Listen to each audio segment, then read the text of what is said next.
Bueno, bienvenidos y bienvenidas a la presentación de el libro de Manfred Gehrig, La larga depresión venezolana, economía política del auge y caída del siglo petrolero. Es el primer libro editado por el Centro de Estudios para la Democracia Socialista. Hoy estamos aquí en la sede de sedes del Centro de Estudios para la Democracia Socialista. Es un libro coeditado con Editorial Trinchera. Aprovecho, para decir, es un libro que está a la venta, el ejemplar físico. Próximamente lo estaremos publicando en la página web del centro, cedesb.com, www.cedesbe.com, para su descarga gratuita. Eventualmente estaremos informando. Bienvenido.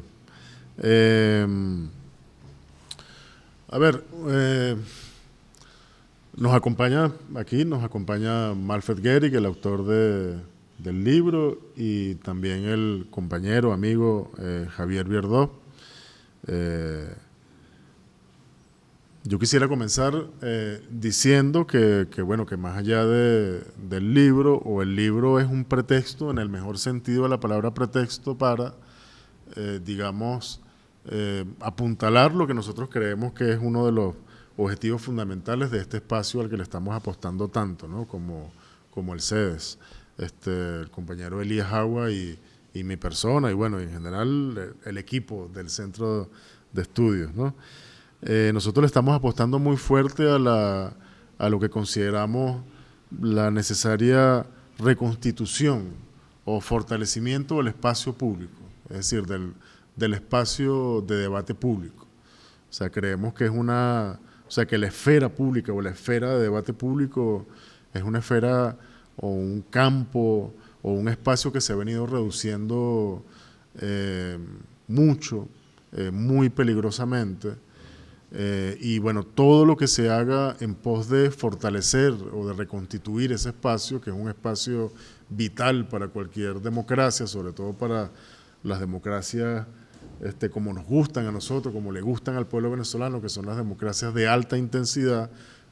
Para democracias de esa naturaleza hace falta espacios donde se puedan discutir las cosas de manera desprejuiciada, democrática, precisamente, es decir, a partir del respeto de las ideas, independientemente de si estamos de acuerdo o no con las cosas que se dicen. Hay que hacer un esfuerzo por rescatar ese espacio, ¿no? Y creemos que es muy importante también, nosotros que digamos, militamos en el campo popular, militamos en el campo de la izquierda revolucionaria, nos reivindicamos como militantes, como integrantes de ese campo. Nosotros consideramos fundamental crear o sumar a la creación y a la multiplicación de lo que uno pudiera llamar comunidad político-intelectual, ¿no? Es decir, que este sea un espacio donde se pueda construir o tejer comunidad política e intelectual. Es decir, que tiene que ver directamente con lo que ya planteaba, ¿no? Con la necesidad de reconstituir, de fortalecer este espacio público de debate, es decir, que sea literalmente un espacio donde uno tenga la oportunidad de venir acá y trabajar, ¿no? Trabajar, es decir, desarrollar un trabajo intelectual motivado políticamente, ¿no? No es casualidad que nosotros estemos, por supuesto que siempre hay un componente de azar en todo esto, pero yo me atrevería a decir que no es, fundamentalmente, por lo menos, principalmente al menos, no es casualidad que nosotros hayamos comenzado editando un libro y por tanto, presentándolo y dando esta discusión el día de hoy sobre economía. Tal vez es como el tema que nos interpela y que nos plantea como desafíos más importantes el día de hoy, que es este tema, digamos, esto que uno puede llamar en términos muy generales, los temas relacionados con la cuestión económica, ¿no?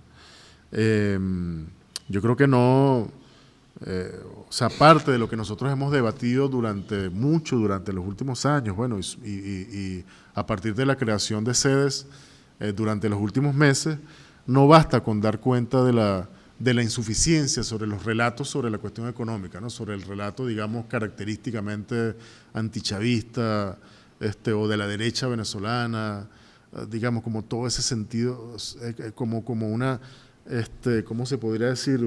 Como una recreación permanente, o como una repetición, mejor dicho, más que recreación, como una repetición permanente, cansina, poco creativa, muy salpicada de moralina de las mismas 2 o 3 o 4 premisas del neoliberalismo, pues, ¿no? Cosas que uno tiene como 20 años ya escuchando.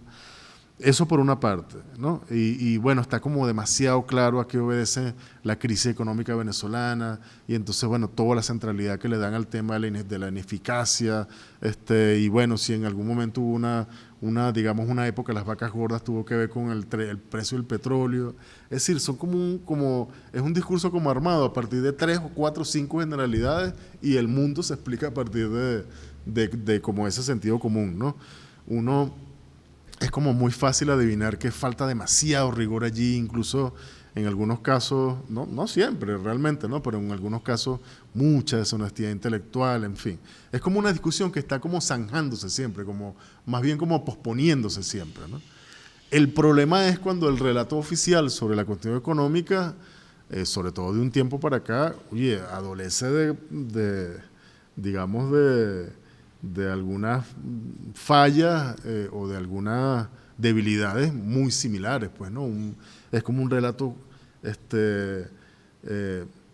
digamos, que evade permanentemente una explicación multicausal de la crisis económica, es decir, que se centra en algunos aspectos, los otros los soslaya de una manera no solamente sistemática, sino deliberada. Entonces uno tiene como siempre la sospecha de que hay una parte del problema que no se está abordando nunca, ¿no? Entonces, de nuevo, una discusión permanentemente postergada, un análisis postergado. De la misma manera, uno no puede decir que, cónchale, que hay solamente deshonestidad intelectual, pero parece que hay como mucha pereza intelectual y política para tratar de comprender qué es lo que ha ocurrido, etcétera, etcétera, ¿no?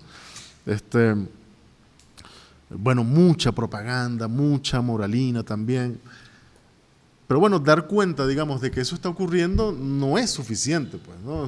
Porque eso es como muy fácil como pararse como una inexistente y poco probable, en todo caso, tercera posición y condenar los dos discursos y ya, ¿no? Limitarse a eso. Nosotros creemos o estamos convencidos de que hay que, o sea, parte de ese trabajo, de ese espacio de debate, de esa comunidad política, intelectual, etcétera, o sea, eso tiene que estar al servicio de construir un relato con eficacia, con rigurosidad, etcétera, sobre lo económico específicamente y en general sobre la realidad venezolana. De hecho, hay un filón en el que siempre insiste Elías, este es un espacio que también tiene que servir para, no solamente para, digamos, para el trabajo intelectual en sentido estricto, sino para proponer políticas, para hacer propuestas en materia de políticas, pues, ¿no? Que no sea simplemente marcar distancias, señalar como las falencias de un relato u otro y ya. No, hay que construir un relato, ¿no? Hay que construir un relato, que dé cuenta de lo que uno considera que no están dando cuenta los otros relatos. Además, estos son, digamos, lo que ha sido para nosotros y nosotras la experiencia de la Revolución Bolivariana. O sea, la experiencia que uno tiene es que de las coyunturas políticas más complicadas, las más graves, las más conflictivas, siempre uno sacaba como un saldo político e intelectual inclusive, ¿no? O sea, siempre había como un saldo. O sea, por ejemplo, en 2002, lo recuerdo clarito, no fue que nos hicimos expertos en materia petrolera, ¿no? Porque eso no es soplar y hacer botellas, eso no es cualquier cosa. Pero sí yo creo que en general el conjunto de la sociedad venezolana en 2003 sabía mucho más de petróleo de lo que sabía en 2001. De la misma manera que en el año 2000, después del proceso constituyente en el 99, sabíamos mucho más del concepto de poder constituyente de lo que sabíamos en 1997, 98, ¿no? Es decir, fue una sociedad que se fue como, cuando nosotros decimos, fue una sociedad o fueron unas mayorías populares, unas clases populares que se politizaron extraordinariamente en un periodo de tiempo relativamente corto. Bueno, tiene que ver con eso. Tiene que ver con que, bueno, las mayorías se adentraron o se vieron en la obligación de tratar de comprender el tema petrolero, de entender el tema del poder constituyente. Más adelante, nada más y nada menos que el tema del socialismo, ¿no? Y no era cualquier socialismo, era el socialismo del siglo XXI, más o menos simultáneamente, pero también más adelante. Luego el tema comunal, ¿no? O sea, hay aspectos sobre los cuales es clarísimo que hay un acumulado político. Luego uno puede hacer una evaluación sobre para qué nos sirvió eso, o hasta dónde llega ese acumulado, o qué queda de esa. Pero eso es otra discusión. Pero yo comento eso porque, o sea, lo que me parece sorprendente es que de esta crisis, de eso que uno llama, digamos, bueno, según la convención, crisis económica, ¿cuál es el saldo que hemos sacado de eso? Es decir, yo creo que a diferencia de estas otras coyunturas a las que me he referido, yo creo que en este caso lo que predomina o lo que caracteriza este momento, estos últimos años, este quinquenio, este último lustro y un poco más, porque yo creo que no es más o menos como la última década. O sea, yo creo que lo que ha predominado más bien es esa incapacidad de explicar qué es lo que ha ocurrido. O sea, es una cosa más como de desconcierto, yo lo llamaba en algún momento, mucho en diálogo con Malfred, yo le decía, es que nosotros hemos padecido sucesivos shocks durante los años recientes, y me parece que uno de los shocks más evidentes es el shock interpretativo. O sea, nosotros ni siquiera, o sea, como en algún momento como que nos quedamos sin las herramientas suficientes como para interpretar qué es lo que estaba ocurriendo, ¿no? Es decir, todo lo contrario de aprovechar, entre comillas, las circunstancias o la coyuntura tan complicada para que eso generara un saldo en términos hermenéuticos, de conocimiento, etcétera, políticos, intelectuales, tal. Yo siento que más bien como que fuimos, o sea, como que los saldos anteriores los pusimos allí, o sea, como que los invertimos y nos fuimos quedando poco a poco sin capacidad interpretativa. O sea, una cosa muy... O sea, yo creo que eso es una de las, digamos, de los fenómenos más importantes de los últimos años. Entonces, bueno, a nosotros nos gusta pensar en CEDES, en este centro de estudios para la democracia socialista, como un espacio que debe ya comenzar, y por supuesto junto con otros espacios, nosotros tenemos que comenzar a aportar elementos para saldar esa deuda. Nosotros tenemos que saldar de la misma manera que se hizo tanto esfuerzo por saldar la deuda, guardando la distancia, ¿no? Obviamente, la deuda social durante la primera década de este siglo. Nosotros tenemos que aportar elementos para saldar una deuda que es política y es intelectual. Nosotros tenemos que construir herramientas que nos permitan comprender lo que ha ocurrido. Y bueno, en ese contexto, entre otras cosas que estamos haciendo, hay otro libro que vamos a editar bastante pronto, del compañero Gerardo Rojas. En ese contexto, un libro como el de Malfred. Un libro como el de Malfred, que nosotros lo hemos dicho en privado, entre amigos, amigas, en confianza, digamos, pero también hemos tenido oportunidad de decirlo públicamente.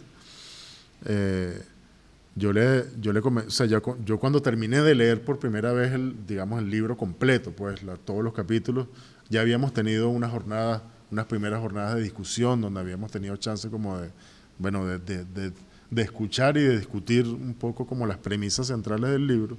Pero yo cuando terminé de leer el libro, pues más o menos como resultó publicado finalmente, yo le comentaba a Malfred, yo no sé si una persona como el comandante Chávez hubiera estado de acuerdo con todo lo que tú planteas aquí, pero estoy completamente seguro de que hubiera polemizado de buen grado con un libro así. Es decir, con un libro escrito con el rigor con el que está escrito. Estoy seguro de que hubiera estado de acuerdo con algunas cosas, no estoy seguro de que hubiera estado de acuerdo con todas, pero es un libro con el que vale la pena discutir. Y yo creo que este es un momento en el que vale mucho la pena editar, publicar obras, valga la redundancia, con las que valga la pena discutir, polemizar. Entonces, fíjense, ya no se trata mucho de estar de acuerdo o estar en desacuerdo, se trata de la necesidad de discutir, pero de discutir con un mínimo de rigor, ¿no?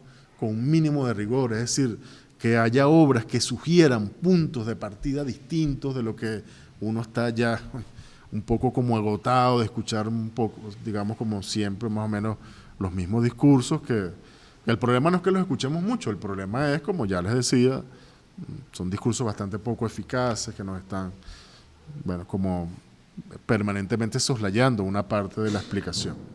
Bueno, lo voy a dejar hasta acá, que sirva como abreboca de las cosas que plantea Malfred allí, y bueno, le voy a entonces ceder la palabra a Javier para que también nos comparta algunas reflexiones, y bueno, para que luego sea Malfred quien intervenga. Bueno, buenas tardes. Quiero agradecer en primer lugar a Elías Agua y al Centro de Estudios por la Democracia Socialista y a Reinaldo Iturriza la hospitalidad y la gratitud por haberme invitado, y quisiera reivindicar la calidad del auditorio que tenemos hoy día aquí para este acontecimiento que yo llamaría crucial, un acontecimiento que para mí es una carta de presentación intelectual y teórica de el trabajo sobresaliente de esta persona que ustedes están viendo aquí frente a ustedes, menuda, sencilla, joven, que es Manfred Gehrig. Aunque ustedes no lo crean y lo vean allí, creo que Manfred constituye para nosotros, los que fuimos docentes de la Escuela de Sociología y recibimos el testigo de personas muy prestigiosas que están aquí con nosotros. Manfred representa de alguna manera una suerte de testigo de lo que fue esa labor pedagógica de largos años en esa institución, y de alguna manera cuando ustedes lean y analicen el trabajo se van a sentir muy gratificados por los resultados que en alguna medida Manfred encarna de la enseñanza de ustedes para nosotros y de nosotros para él. Y sin que me quede nada por dentro, podemos decir que nos toca ahora aprender de Manfred. Es decir, yo tengo el orgullo ahorita de ser alumno de Manfred en el curso que está dando sobre la aproximación al estudio del capitalismo, y uno siente como una gratitud muy extraña cuando un alumno de uno comienza a enseñarle. Es una experiencia muy extraña porque subvierte completamente la visión tradicional de lo que sería una relación de enseñanza-aprendizaje, porque lo coloca a uno en la posición de la necesidad de aprender siempre. Y cuando uno aprende de un alumno, eso es una satisfacción adicional. Es algo, por eso digo, es un acontecimiento. Ver a un alumno enseñarle a los profesores y sentir uno que Manfred va a abrir una brecha muy importante en los estudios de economía política en Venezuela, sin lugar a dudas, lo digo acá sin ninguna exageración, sin ningún jalamecatismo hacia Manfred. Cuando ustedes lean la obra y la analicen con rigor, se van a dar cuenta de la densidad, de la profundidad, de lo sugerente, de la complejidad, del logro de Manfred de haber realizado lo que nosotros esperábamos de muchos de nuestros maestros cuando entramos a la Universidad Central de Venezuela y escuchábamos los nombres de Domingo Alberto Rangel, de Héctor Malabé Mata, de Domingo Faustino Maza Zavala, de Francisco Mieres, tantas personas, tantas figuras que representaron y fueron emblemas de lo que fue una universidad pública, autónoma y con un compromiso por un país desarrollado con justicia, bienestar y democracia que nos hace sentir muy orgullosos de esa historia. Entonces creo que, para decirlo en palabras muy sencillas, Malfred recoge ese testigo de esos personajes, de esas figuras. El centro fundamental de interés de Malfred es la economía política, y subrayo lo de política, es decir, una economía política desde la perspectiva histórica, en el sentido de larga, mediana y duración de Immanuel Wallerstein, de Samir Amin, de Giovanni Arrighi. Es decir, Malfred logró, como dicen algunos autores, de manera muy modesta, sentarse en el hombro de unos gigantes. Es decir, si uno es un piojo, lo mejor que puede hacer es tratar de encaramarse de los hombres de estos gigantes intelectuales y desde allí elaborar su reflexión teórica. Y creo que él lo hace, además, de una manera, con una escritura que ustedes van a experimentar, con una escritura que destila rigor histórico, rigor analítico, conceptual, rigor factual, todas las proposiciones. Aquí no hay una narrativa mediática, aquí hay un escrito argumentado, un pensamiento razonado, una reflexión crítica sobre la historia económica y política entrelazada de Venezuela en el largo siglo XX petrolero, y el impacto que ha tenido ese largo siglo XX petrolero para los actores políticos y sociales venezolanos, que han tenido el dilema fundamental de elaborar y formular estrategias de desarrollo sostenibles, consistentes en el tiempo, y la experiencia del fracaso, de alguna manera, que conlleva mirar la historia de larga duración en Venezuela, de no transformar esa condición privilegiada de la renta petrolera en economía diversificada, productiva y un proceso de acumulación sostenido en el tiempo. Entonces Malfred vuelve a llamar la atención sobre esa exigencia y sobre ese reto, cómo transformar esa condición privilegiada de nuestro país, tan desaprovechada durante tantas décadas y tantos años, para plantearnos incluso una salida coyuntural con alcance estructural a la crisis del modelo rentista de acumulación en Venezuela, en el contexto de una gran transformación también de la geopolítica y la geoeconomía mundial, en el contexto de la crisis de hegemonía del imperialismo norteamericano, en el contexto de la emergencia de los nuevos países de industrialización y fundamentalmente de la experiencia de auge de la economía asiática, y en particular de este motor prodigioso de revolución industrial y de modernización acelerada a partir del apalancamiento soberano de ese proceso de crecimiento, como es la experiencia de China.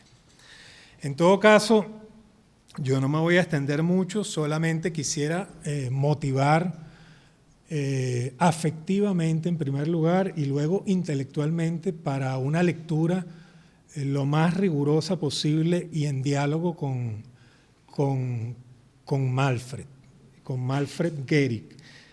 Creo que lo que yo leí de la obra de Malfred más reciente es muy superior a lo que ustedes pueden encontrar en los intérpretes y comentaristas de la economía nacional y de la macroeconomía nacional, sobre todo porque él se sale de un ambiente que nos tiene sumidos en una larga depresión intelectual también, que es la refriega mediática, la refriega cotidiana, la refriega básicamente basada en estereotipos y prejuicios con relación a la polarización social y política venezolana. Entonces, yo en ese sentido les digo que se van a sorprender. O sea, ustedes van a encontrar acá, parece mentira, aquí lo ven, una persona menuda, humilde, intelectualmente, diría demasiado humilde para lo que es, para lo que está haciendo Malfred, pero ustedes van a encontrar aquí un gran intelectual venezolano. Y eso lo van a notar ustedes con su propia lectura, no lo tengo que decir yo, ustedes lo van a comprobar. Ahora bien, para cerrar un poco y para animar la propia intervención de Malfred, fíjense que cuando les decía que a diferencia de lo que estamos escuchando en la coyuntura venezolana sobre las posibles salidas a la crisis en materia de economía política, del desarrollo, escuchamos fundamentalmente una suerte de estereotipo que plantea la tesis de que la única posibilidad de afrontar la crisis es con un programa de ajuste ortodoxo monetarista. Es decir, hay una suerte de no hay otra alternativa en el discurso de mayor visibilidad y de mayor audiencia en los medios de comunicación. Y Malfred aquí nos está diciendo en este trabajo precisamente que esto es prácticamente una proposición completamente falaz.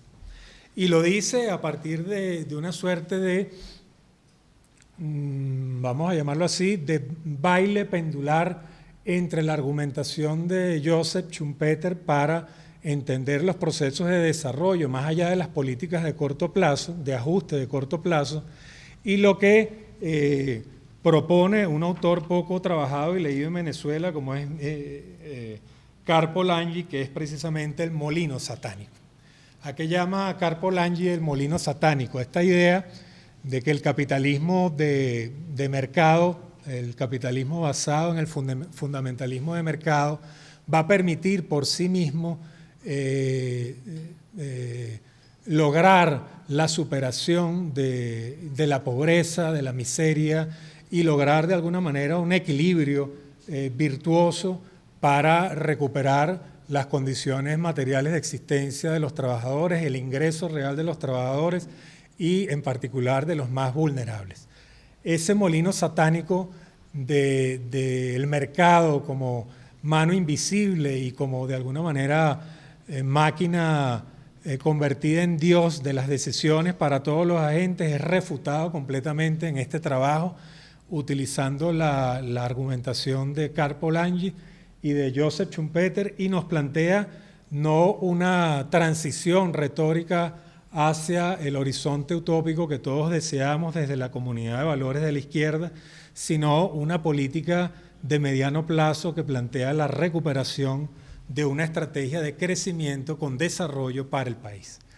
Nada más plantear esta posibilidad de que exista una estrategia de crecimiento con desarrollo y no solo de crecimiento a partir de lo que Malfred llama, utilizando muchas fuentes teóricas y documentales, el equilibrio de bajo nivel, es decir, una suerte de equilibrio macroeconómico basado en el empobrecimiento de las mayorías nacionales y en el deterioro del ingreso real de los trabajadores.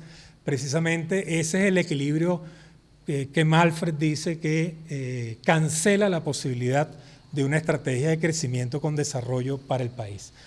Asimismo, Malfred en el trabajo plantea la necesidad de que esta estrategia de recuperación de la estrategia de crecimiento con desarrollo tenga como fundamento la innovación, la industrialización, el desarrollo diversificado y productivo, la complementación entre el Estado y el mercado, una revolución organizacional en materia empresarial y en materia de pacto distributivo y pacto, vamos a llamarlo así, productivo entre los diferentes agentes que intervienen en el proceso económico y en el proceso de acumulación y en particular el problema del capital humano, de la calidad del capital humano y ese rechazo a la idea de que el crecimiento puede hacerse con la degradación de la capacidad humana, de la capacidad de la fuerza de trabajo, de la mano de obra barata y de la expoliación de los recursos naturales.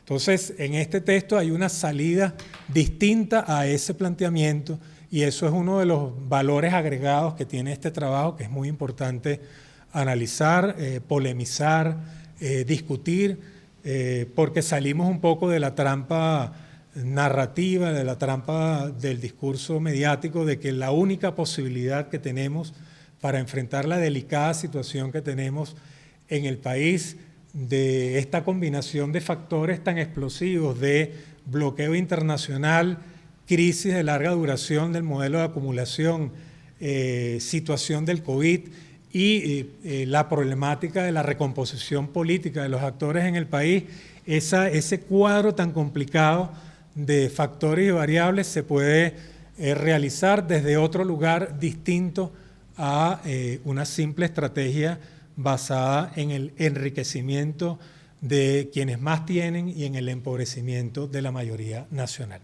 Ya por eso esto tiene un gran mérito y finalmente yo dejo mi intervención hasta allí, solamente preguntándole a Malfred el gran problema que tenemos desde Adrúbal Batista hasta hoy de con qué actores es posible acometer este tipo de estrategias. Cómo romper el círculo vicioso de los intereses creados alrededor de estas estrategias de crecimiento sin desarrollo, de estas políticas monetaristas ortodoxas de corto plazo, de estos intereses importadores que se han enquistado y que han impedido el desarrollo del mercado nacional y de un desarrollo con calidad y diversificación productiva, de estos agentes que intervienen en esa zona tan importante de las relaciones estratégicas entre el Estado y la economía, que impiden de alguna manera hacer viable y factible una estrategia distinta de crecimiento con desarrollo. Bueno, hasta ahí, Marco. Bueno, muy agradecido de la cantidad de personas que vinieron y, como mencionaba Javier, de la calidad del auditorio. Bueno, y también hay que comenzar con unas cosas que son formales, pero también son esenciales en sí mismas, ¿no? Que es el tema de agradecer a las personas que hicieron que este libro fuese posible, ¿no? Bueno, en primer lugar a mi mamá, que está aquí presente, a mi compañera Crisia, y bueno, quería agradecerle también a Reinaldo, que se batió conmigo en los momentos más agotadores del proceso de corrección, sobre todo, que fue un proceso bastante agotador, de mucho trabajo para que el libro quedara a punto. Entonces, bueno, creo que Reinaldo es en gran parte culpable de la criatura que hoy presentamos, ¿no?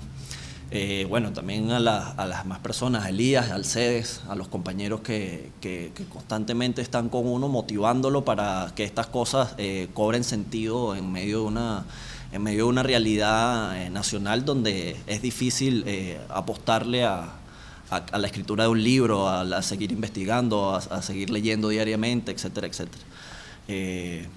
Estoy realmente conmovido por las palabras de Javier, creo que sí exageró un poco, pero bueno, no queda más nada que responsabilizarse, más que agradecer por estas palabras tan conmovedoras para mí, ¿no?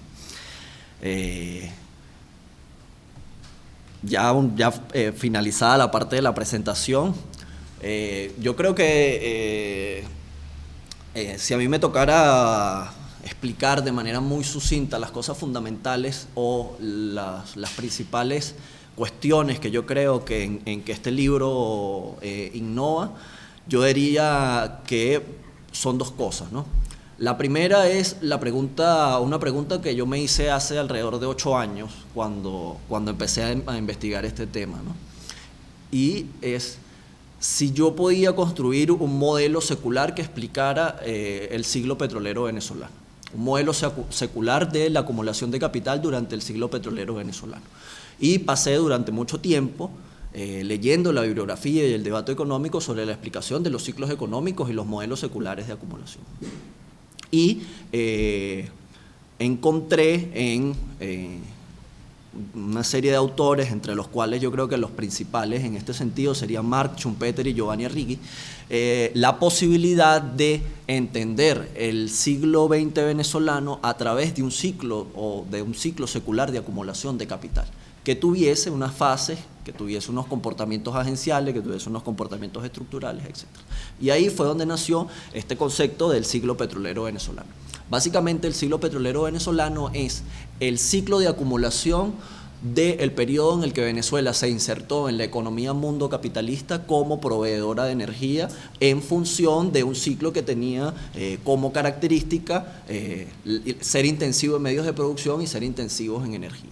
Y aquí traté de romper con otra cuestión que para mí era extremadamente fundamental, que es la cuestión del nacionalismo metodológico. Tratar de romper el tema de, ya creo que en la sesión del jueves vamos a hablar un poco más de ese tema, tratar de entender a la economía venezolana en sí misma y empezar a entenderla como combinada Domingo Alberto Rangel como parte de la economía mundo capitalista, ¿no? Primero, eso en primer lugar. Segundo lugar es que estudiando ya la evidencia empírica me di cuenta de que las fases del ciclo sistémico de acumulación estadounidense o el ciclo sistémico de acumulación del siglo XX estadounidense, porque es la potencia hegemónica que le da nombre, y es un concepto que acuñó Giovanni Arrighi. El ciclo de acumulación del siglo XX tenía unas características muy similares, venezolanos muy similares, y era en gran medida gracias a que Venezuela no es una economía autocentrada, sino es una economía extravertida. Aquí es un concepto fundamental que acuñó Samir Amin, ¿no? Samir Amin dice, generalmente lo vemos como el tema de la periferia y la semiperiferia, pero Samir Amin le dio un vuelco en asunto y acuñó estos conceptos estudiando a partir de los movimientos de acumulación. Y entonces él decía, el problema de las economías periféricas es que las economías periféricas funcionan en y por economías autocentradas, ciclos de acumulación autocentradas, y por lo tanto su vinculación a la economía mundial es mucho más directa que economías autocentradas como el caso de la estadounidense, que es el ejemplo prototípico, ¿no? Entonces, esta cuestión de que la economía venezolana es una economía extravertida, es una economía cuyo todos sus motores fundamentales están dirigidos hacia y por el mercado mundial, también me sirvió mucho para entender o para tratar de comprender el ciclo sistémico, el ciclo de acumulación del siglo XX venezolano. Entonces, luego encontré que básicamente el siglo XX venezolano tenía más o menos el mismo comportamiento que los anteriores ciclos sistémicos de acumulación, incluyendo al estadounidense, que es una fase de auge que dura alrededor de 45, 50 años, que yo la dato simbólicamente el año de la primera exportación de petróleo, en 1917, y la llevo hasta 1973, que es como una fecha donde inicia lo que Reinaldo comentaba de la crisis señal. La crisis señal, la fecha, hay como 3 fechas fundamentales, que es el 73, el 76 y el 83, ¿no? Pero ese es como un periodo de interludio de crisis, ¿no? Donde Venezuela llega a lo que se conoce como un bloqueo del desarrollo, ¿no? Ese bloqueo del desarrollo trató de ser cruzado con la tesis del Big Push. La tesis del Big Push es una tesis que era muy común en la economía del desarrollo en la década, finales de la década del 40, sobre todo en la década del 50, pero era básicamente es que los problemas como los que tenían, no voy a entrar ya acá en detalle, pero básicamente los problemas que tenían las economías nacionales que estaban en proceso de desarrollo, como la venezolana en la década del 70, se saldaban poniendo plata sobre la mesa y creando básicamente infraestructura. El hacedor de esta política, como sabemos, fue Gumersindo Rodríguez, y Gumersindo Rodríguez tenía como asesor al gran teórico del Big Push, pues ahorita se me fue el nombre, que inclusive en estos días leí un texto del hijo donde decía que específicamente era asesor de Gumersindo Rodríguez. ¿Qué pasa? La tesis del Big Push ya estaba criticada por la economía del desarrollo desde principios de la década del 60, especialmente por Hirschman y toda la teoría de Hirschman del desarrollo desequilibrado, etc. Y básicamente en Venezuela el Big Push tuvo los mismos resultados que tuvo en otros países donde se aplicó, pero con nuestro propio condimento y característica rentista de la magnanimidad y tal. ¿Qué pasa?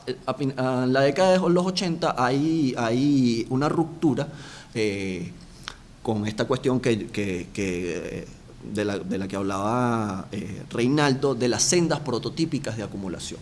Básicamente el concepto de senda prototípica de acumulación es bastante importante porque generalmente Marx decía que la economía tiene 2 flujos, ¿no? Que es el flujo mercancía, dinero, mercancía, o el flujo capital, mercancía, dinero. Para los capitalistas el flujo es este segundo. Para la mayoría de las personas en la sociedad capitalista es el primero. Giovanni Arrighi después, partiendo de esta tesis de Marx, se dio cuenta que en los ciclos sistémicos de acumulación hay un comportamiento donde en el ciclo de expansión material estas dos sendas convergen. O sea, básicamente, para decirlo de una forma muy sencilla, los capitalistas invierten en medios de producción que dan empleo, los ingresos se distribuyen y eso aumenta la tasa de ganancia. Esto se agota más o menos entre 40 y 60 años. Y luego viene una fase donde se corta con esto y los capitalistas pasan a una fase financiera. Esa fase financiera, el gran indicador de todo este tema es que se deja de invertir en la creación de medios de producción y la acumulación se hace por procedimientos financieros o por procedimientos de acumulación por desposesión. El gran indicador de la Venezuela posterior a 1983 es la caída estrepitosa de la tasa de inversión. La caída estrepitosa de la tasa de inversión generó una caída de los ingresos reales de los venezolanos, básicamente porque el empleo se convirtió en un problema. Ya había una condición previa bastante dramática de un país que una de las cuestiones fundamentales del libro, que es un país que se desruralizó sin industrializarse y por lo tanto generó una gran masa, un ejército general de reserva con empleo informal, etcétera, etcétera, en las ciudades, etcétera. ¿Qué pasó a partir de la década de los 80? Los capitalistas básicamente se retiraron en masa de la inversión en la creación de nuevos medios de producción y empezó un proceso de desindustrialización. Este proceso es cortado por una fase que yo llamo una edad dorada, una época dorada, que yo la sitúo en el periodo 2003-2012. Básicamente, ¿por qué se construye la edad dorada? La edad dorada se construye básicamente porque hay una abundancia de divisas y la abundancia de divisas permite que las divisas llevadas hacia el consumo rompan con la gran masa de habitantes del país, que esta divergencia de las sendas de acumulación en la década final de la década del 70, 80 y 90 había dejado de lado de la economía. Y esto le da, es lo que Reinaldo comentaba, de la nueva convergencia en la edad dorada para una nueva divergencia. Ahorita escribí un texto sobre este periodo que no está tratado muy a grandes rasgos en el libro, pero en este texto está como más tratado, algo que lo comentábamos, el periodo 1999-2012 con bastante detalle, donde hay una periodización, etc. Desde 2008 en adelante ya era muy marcada que la forma en que fue resuelta las trabas, las encrucijadas de la edad dorada se habían agotado, ¿no? No se tomaron, en mi criterio, las medidas a tiempo en esta fase 2008-2012 y se entró en una fase de encrucijada. Yo lo llamo como este momento una fase de encrucijada, que culmina a partir de 2013 y los acontecimientos son muy importantes, ¿no? Entonces, luego viene la larga depresión venezolana, que es el periodo básicamente de 2013 en adelante. ¿Qué decir sobre esto? Bueno, principalmente, una de las cuestiones que a mí más me interesaba en el libro es como tratar de hacer una periodización bastante rigurosa de las fases de la crisis, ¿no? Eso en primer lugar. La otra cuestión era tratar de, que es una de las cosas que yo creo que adolece más el debate público venezolano, es saber las envergaduras en términos de ruptura del tejido social, pero sobre todo de la base material de la vida que llevan las depresiones económicas y separar el concepto de depresión del concepto de recesión, porque básicamente las diferencias son no solo para interpretar el periodo, sino para salir de él, que es algo bastante importante. O sea, no es lo mismo hacer una política económica para una recesión común que hacer política económica para una depresión de las dimensiones de la larga depresión venezolana. Eso en segundo lugar.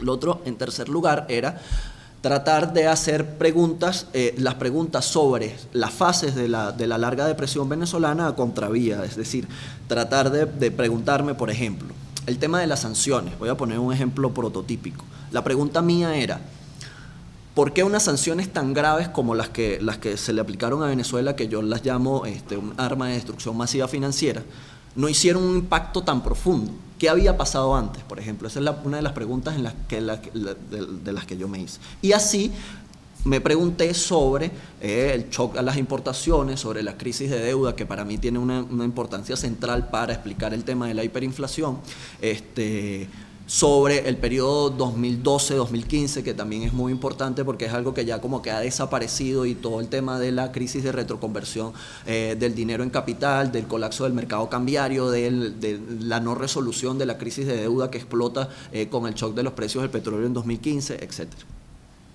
Y luego también tratar de hacer una explicación muy rigurosa que fuese rica comparativamente y conceptualmente de la política económica a partir del 2008, que yo la denomino de orientación ortodoxa monetarista, ¿no? Pero tampoco, y esto yo lo discutía mucho con Reinaldo, era tratar de no hacer como la acusación al uso de, bueno, eres neoliberal y eres monetarista, sino explicar qué de lo que se estaba haciendo se podría catalogar seriamente monetarista y qué realmente que no, etcétera, etcétera. Entonces, eso ya me lleva como un poco a lo que comentaba Javier, ¿no? De la idea de el molino satánico. O sea, principalmente una de las ideas cardinales del libro es el impacto de la larga depresión venezolana en la base material de la vida, es decir, lo que podríamos llamar en términos muy laxos, en la sociedad, en el tejido social, ha sido tan profundo que no podemos creer que vamos a salir de una depresión como esta con unas políticas ortodoxas monetaristas que más bien repercuten en el problema. O sea, para decirlo de otra forma, el golpe en el sustrato social de la vida en el cual se sostiene la economía de mercado, como la denomina Braudel, es la economía de los intercambios, pero también la economía capitalista, que no es la misma, que es la economía de las ganancias, ha sido tan profundo que no es atentando contra esa vida como vamos a salir de ello, ¿no? Entonces, esta es como una idea que para mí era básicamente esencial poner a colación en el debate público, porque no es sobre el estómago de las personas que vamos a soportar una salida a lo que ya pasó. Es básicamente la idea del molino satánico, ¿no? Lo que dice un poco Polanyi sobre el molino satánico es que cuando ese fondo de protección de la vida donde se ve afectado por la economía de mercado y por el capitalismo, eso se convierte en el principal ancla que hace que la economía no despegue, y es un proceso correforzado de destrucción de esa vida social, y es solo reconstruyendo esa vida social que la economía de mercado puede surgir de nuevo, ¿no? Entonces esta cuestión era fundamental. El otro es la cuestión del equilibrio de mínimo nivel, y está un poco relacionado, quizás un poco podamos hablar de eso más adelante, con el impacto que ha tenido el modelo de ajuste ortodoxo monetarista en básicamente los ingresos y el consumo, etcétera, en los niveles de vida, etcétera. Yo pongo una cifra, cuando comparamos las cifras del Producto Interno Bruto en el año 2018 a las actuales, nos damos cuenta de que quizás en la percepción del sentido común hay como una idea de mejor calidad de vida, pero lo cierto es que producíamos mucho más en el 2018 de lo que producimos hoy. Esto para decirlo de manera muy laxa. Y entonces, ¿qué pasa con esta idea del equilibrio de mínimo nivel? Básicamente, el equilibrio de mínimo nivel se da cuando, o sea, la economía encuentra un foso de estabilización, pero también en ese foso pierde la capacidad para relanzar el crecimiento, y ya no se diga el desarrollo. Entonces, el gran problema del equilibrio de mínimo nivel en la larga depresión venezolana es que ese foso, donde la tasa de ganancia se vuelve a volver atractiva para los capitalistas y donde se encuentra el equilibrio fiscal, está básicamente anclado en una reducción del consumo tan drástica que hace inviable cualquier economía que no sea una economía, lo que yo en términos informales llamo un equilibrio enano, ¿no? Entonces, esta cuestión es fundamental. Entonces, ya como para cerrar y abrir la cuestión a la conversación. Sí, yo estaba ayer justamente pensando sobre lo que comentaba Javier al final, ¿no? Yo creo como que esta idea de los Monty Python de que la burguesía comercial importadora venezolana se saca por la puerta y se mete por la ventana, ¿no? Como una crisis, la larga depresión, que básicamente revienta por el mercado de divisas y las importaciones, etcétera, se vuelve a convertir en un escenario casi ideal para la burguesía comercial importadora. O sea, yo creo que yo creo que nos merecemos, y es un proyecto en el que quiero dedicarme ahora en adelante, hacer una reconstrucción de la burguesía venezolana y de la industrialización en Venezuela. Yo, como le comentaba a Reinaldo, que básicamente hay muchos trabajos sobre industrialización, unos mejores que otros, pero los mejores trabajos inclusive son trabajos sobre la política industrial, como que si la historia de la economía política de la industrialización en Venezuela sea la historia de las políticas públicas que hizo el gobierno sobre industrialización. Y esto es como una pequeña parte importante y tal, pero no nos hemos dedicado verdaderamente a hacer un trabajo como el de Alfred Chandler sobre la industrialización estadounidense, etcétera, de ver qué ha pasado con la industrialización y la burguesía venezolana en términos dinámicos, más que en términos formales, de las políticas que se han creado, etcétera. Y yo creo que un trabajo de esa característica puede dar luces sobre las dinámicas agenciales y los patrones agenciales de la burguesía venezolana. Yo creo que, y ya para ir finalizo en este punto, así como Pirén decía que existe tanto capitalismo como tipos de capitalistas, yo creo que esta idea de Pirén es bastante interesante para la izquierda venezolana hoy, ¿no? Porque generalmente la izquierda, no sé si por pereza intelectual o por qué, generalmente suele meter a todos los capitalistas en una misma bolsa. Y yo sí creo que si la izquierda quiere volver a tener un proyecto realmente hegemónico, un proyecto que no solamente sea dominante, pero sobre todo que sea dirigente, que suba a toda la sociedad en el mismo autobús, tiene que crear política pública para la burguesía. Lo que no significa que la política pública la cree la burguesía, etcétera.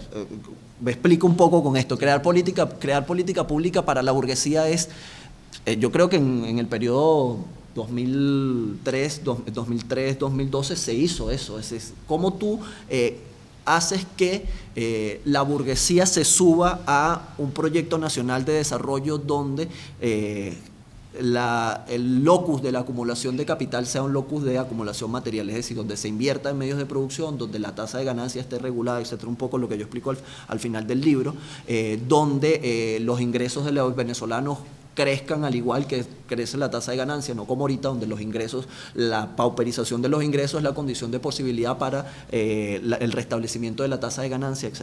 Entonces, esto es un poco lo que yo comentaba y es un poco la experiencia latinoamericana del siglo XX. O sea, los éxitos relativos de industrialización latinoamericana, por sus muchas especificidades, etcétera, Brasil y Argentina en este caso, crearon políticas públicas nacional popular donde estaba la burguesía subida a ese autobús. No era la burguesía nacional, comercial importadora, etcétera. Era un tipo de burguesía que era, ¿cómo se puede decir? Jugaba en favor de esto. ¿Qué pasa? Muchas veces esto se confunde, muchas veces es el cuarto de máquinas de la política económica que favorece nada más a la burguesía, se vende como que la burguesía está subido en el autobús del progreso para todos, etcétera, etcétera. Es algo que generalmente es lo que pasa. Es decir, siempre que tú dices vamos a subir a la burguesía al camión, generalmente es la burguesía la que nos está subiendo a nosotros. Entonces, por eso es un tema ahí como álgido, ¿no? Pero sí creo que volver a discutir el tema de que es un tema en la economía del desarrollo latinoamericana clásico, desde Furtado hasta Hirschman, etcétera, el tema de cómo podemos crear una política económica que sea consona con el desarrollo de las grandes mayorías del pueblo, que es una frase de Adam Smith, ¿no? bastante cómico. Grandes mayorías del pueblo, una frase que usaba Adam Smith. ¿Cómo crear política pública? Yo no creo que sea el camino de la política económica ortodoxa monetarista que beneficia las importaciones, que no tiene política de empleo, que no tiene forma de incrementar los ingresos, que no tiene forma de redistribuir las ganancias, etc. No creo que ese sea el camino para cambiar la correlación de fuerza. Es más bien un camino donde la burguesía comercial importadora quizás tiene la capacidad, la fuerza, como nunca había tenido en la historia de Venezuela desde la década del 40, que fue la década donde esa burguesía comercial importadora se formó y se convirtió en financiera y se dio los pasos para luego lanzarse hasta el sector industrial. Entonces, es un tema complejo, pero sí creo que hay que investigarlo, ¿no? El tema de la ya hay obras absolutamente valiosas, como la obra de La oligarquía del dinero de Domingo Alberto Rangel, que es un texto que yo creo que es de obligada lectura, inclusive en este momento, para lo que estamos viviendo en este momento. Entonces, creo que lo dejo hasta ahí en este punto. Creo que no fui muy ordenado. Bueno, la otra cuestión que yo creo central, el tema de la perspectiva del análisis, ¿no? Yo en el libro lo digo muchas veces, o sea, el libro está construido desde una perspectiva que yo llamo histórica y estructural. Un gran debate sobre esto, pero básicamente lo que estos dos conceptos entrañas es básicamente la tesis clásica de Marx de que los seres humanos somos libres de hacer lo que hacemos, pero lo hacemos en condiciones que no elegimos. Ahí está el concepto de estructura. Y la tesis de la multiplicidad de tiempos históricos para explicar el presente. ¿Cómo no podemos explicar el presente desde un análisis cortoplacista? Que es una de las cosas que yo le critico más a la economía neoclásica ortodoxa. Es decir, el tiempo en el que piensa, en el que Keynes, por ejemplo, que es casi el más rico, el tiempo en que pensaba Keynes, y él mismo lo expresa, son 10 meses. Entonces, ¿cómo nosotros, atendiendo a la multiplicidad de tiempos históricos, podemos entender y inclusive actuar en el presente con mayor asertividad? Entonces esto es una idea que también para mí es fundamental, porque al igual que lo de la cuestión de creer que se puede salir de la crisis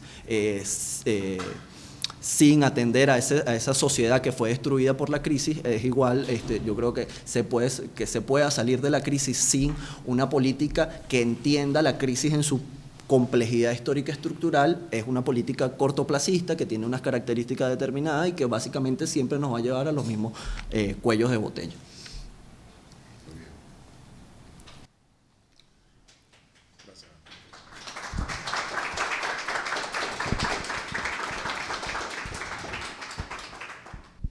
Bueno, queda abierto el derecho de palabra. En primer lugar, bienvenidos nuevamente a los que ya habían estado en el centro de estudios. Bienvenidos a los que por primera vez asisten a este espacio, que ha sido una iniciativa de más de 3 años de trabajo. Como decía Martín, en silencio ha tenido que ser, ¿no? Que finalmente quizás este es el inicio de sus actividades públicas y académicas.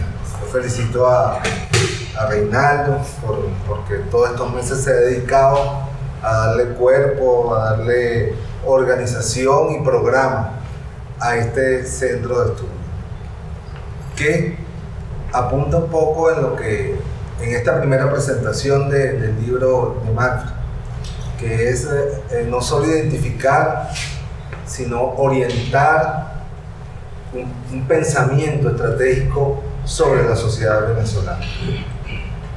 Una cosa en la cual, Reinaldo y yo estamos comprometidos es la lucha contra la nostalgia, contra el derrotismo, contra el lamento, ¿no?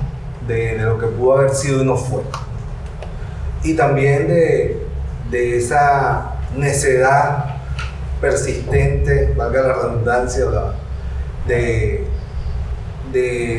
sentir vergüenza por un gran esfuerzo hecho en lo que Manfred llama la época dorada, que que ocurrió durante el mandato del comandante Hugo Chávez. En un primer encuentro más cerrado que tuvimos para plantearle a un conjunto de compañeros, compañeras, Luis Fernando Damiani hacía un término que me he apropiado para repetirlo en varias partes, ¿no? Esa idea persistente de decir es que cometimos errores. Entonces es como que diferenciar que eran decisiones estratégicas que no son errores. O sea, puedes compartir o no, o sus resultados pudieron ser buenos o no, pero eran las decisiones para las cuales se alcanzó el poder y cuáles, son errores de implementación. Ese es un poco el espíritu de este centro en sus 5 líneas principales de investigación, que ya la señalaba Reinaldo. De Malfred y su libro, creo que es la primera vez que yo tengo la oportunidad, el privilegio de conversar con alguien sobre el libro previo a su publicación, de debatirlo ampliamente en una jornada que fue la primera actividad formal del Centro de Estudios. Nosotros buscamos un perfil de investigadores jóvenes que vinieran del área académica y otros que hubiesen sido o eran o son servidores públicos, que tuvieron experiencia y especialmente tuvieron responsabilidades intermedias en el conjunto de políticas que se desarrollaron en la primera década de este siglo durante el gobierno del comandante Hugo Chávez. Y en todas esas entrevistas, yo como no le quito nada, y no es exagerado lo que ha dicho Javier, porque uno que se formó en la política de captación de cuadros, ¿no? Cuando conversamos la primera vez con Malfred nos dimos cuenta que estábamos frente a un perfil de un nivel importante, ¿no? de desarrollo intelectual, de desarrollo político y sobre todo de claridad de cuál es el aporte que un intelectual, que un académico tiene que hacer en este momento, ¿no? Y que no pasa solo por el lamento permanente y hasta fastidioso de lo que Venezuela pudo haber sido y lo que no hicimos y lo que se hizo en la cuarta y lo que se hizo en la quinta y el mea culpa permanente y el desgarramiento, sino lo que pasó fue esto, tratar de explicarlo. Como decía Reinaldo, uno puede estar en desacuerdo o no con las explicaciones que da Malfred sobre lo que ha ocurrido y sobre su perspectiva, ¿no? de cómo salir de este nuevo laberinto. Pero la única manera de contraponer a esos argumentos es tener que ponerse a argumentar, porque son sólidos, porque son científicos y porque están hechos con mucha honestidad intelectual. O sea, no hay en la obra de Malfred no hay propaganda, ni para un lado ni para otro. Hay comprensión de la realidad, pensamiento crítico. Y eso, se logra cuando se hace otra frase que ando repitiendo mucho, que lo tomé de un video que salió por ahí recientemente de la muerte de Enrique, el líder histórico de España, ¿no?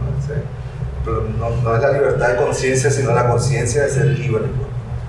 Y precisamente creo que un texto de investigación, porque no es un libro, es una investigación que Malfred desarrolló y que complementó como parte de ese conjunto de investigaciones que hicimos en la primera etapa del Centro de Estudios para la Democracia Socialista. Yo solo le pediría a Malfred que un poco apuntara, estas no son las políticas, ¿no? Y una de las cosas que siempre le hemos insistido a los investigadores que se han asociado al centro es siempre, y Malfred la tiene, no la tiene porque nadie la tiene desarrollada, pero la enuncia, la agenda, el qué hacer distinto a lo que se presenta como una realidad inexorable y que quizás es lo más grave del momento actual que vive Venezuela, la renuncia de todos los sectores, de todos no de todos, de la inmensa mayoría de los factores políticos, de cualquier espectro del ámbito político, a pensar una cosa distinta, a que no hay opción, esto es lo que nos toca, esto es lo que nos tocó. Esa es la renuncia al pensamiento, esa es la renuncia a la creatividad y a pensar y a soñar un país como históricamente lo hemos hecho. Javier señalaba, bueno, la larga lista de pensadores. Si algo tiene este país, es una larga historia de gente que se dedicó a pensar un país. Y no va a ser precisamente este tiempo donde nosotros renunciemos a la idea de pensar un país. Y yo creo que junto a otros investigadores que estamos puliendo sus trabajos, un debate interesante, pues cosas como que nos metimos a fondo con 5 investigadores en el área industrial, en el área petrolera, etc. Hubo unos con que no llegamos a acuerdo, porque, digamos, es tan complejo lo que nos ha pasado que el determinismo, es decir, esto es un fracaso. O sea, acá, vamos a ver si la historia no es como fue, sino no es como uno quisiera que fuese, sino como fue. Que hubiese pasado si, o que no hubiese pasado si no. O el otro extremo, pues, no hay una revisión absolutamente de nada de lo que ha pasado, y es simplemente, bueno, vamos para adelante y como vaya viniendo vamos viendo. De manera que yo creo que ese es el gran valor del trabajo de Manfred, y solo me gustaría que profundizara, pues, o más bien enunciara lo que tú apuntas. Que no se le puede pedir a nadie ahorita. ¿Qué propones tú? Que es el otro chantaje.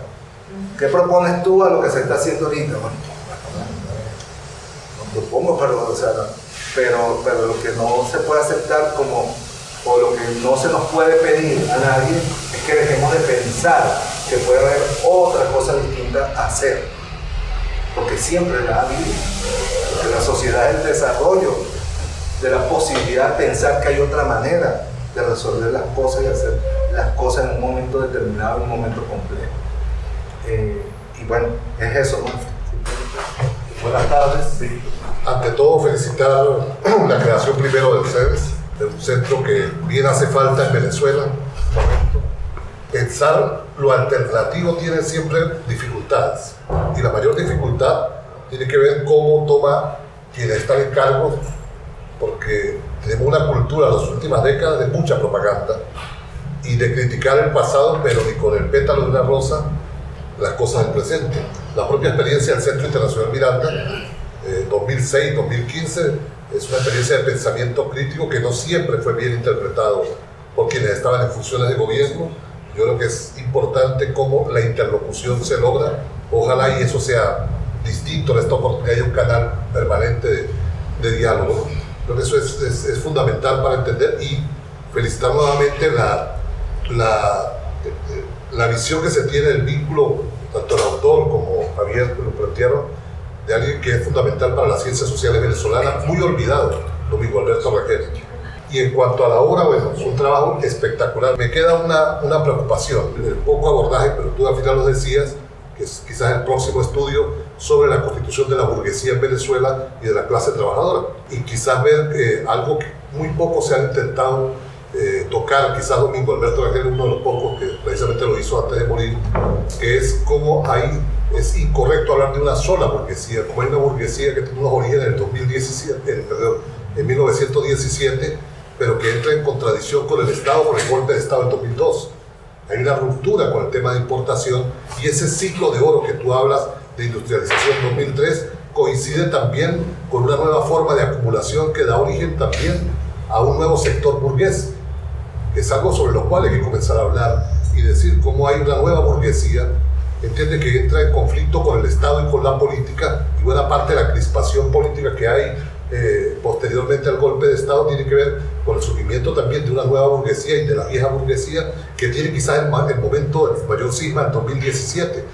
Pero hoy podríamos, desde el punto de vista de la clase trabajadora, pensar que lo que hay es un proceso de acercamiento de los dos sectores burgueses, de dos sectores de una burguesía, de la vieja burguesía y de la nueva burguesía, pero como no se hace transparente, no se habla claramente de la vieja y de la nueva burguesía y cómo promueven un acuerdo político, hoy la clase trabajadora es la que más sale perjudicada en ese nuevo pacto que parece de nueva gobernabilidad. Entonces, para un análisis de economía política completa, quizás tendría que haber un estudio de la burguesía como tal, y de cómo la clase obrera ha tenido vaivenes en esa relación de enfrentamiento, de encuentro y de posible conciliación de las dos burguesías. Eso como comentario que uno quizás espera, y bueno, felicitación por la obra maravillosa, tenía tiempo que no escuchaba algo de tal profundidad. Y bueno, y felicitar a Malfo también por su trabajo, por lo que dibujas, ¿no? Lo que planteas, y desearte, bueno, mucho éxito, ¿no? Por seguir profundizando en esta línea. Sobre el siglo petrolero venezolano, ¿no? Ese siglo, ¿no? te invitaría en la idea de profundizar, ¿no? Y atendiendo a la invitación que nos hacen Reinaldo y Elías y Javier, ¿no? O sea, ¿por dónde profundizar en este campo? Creo que en este tema del siglo petrolero venezolano, ¿no? Hay que como distinguir como dos caras, y eso puede ser una próxima línea de estudio, ¿no? Que tiene además dos consignas de mucha fuerza, ¿no? Una cara es la que se guió por esa consigna rectora de sembrar el petróleo, ¿no? Sembrar el petróleo, que se entendía, bueno, invertir la renta en el desarrollo del aparato productivo.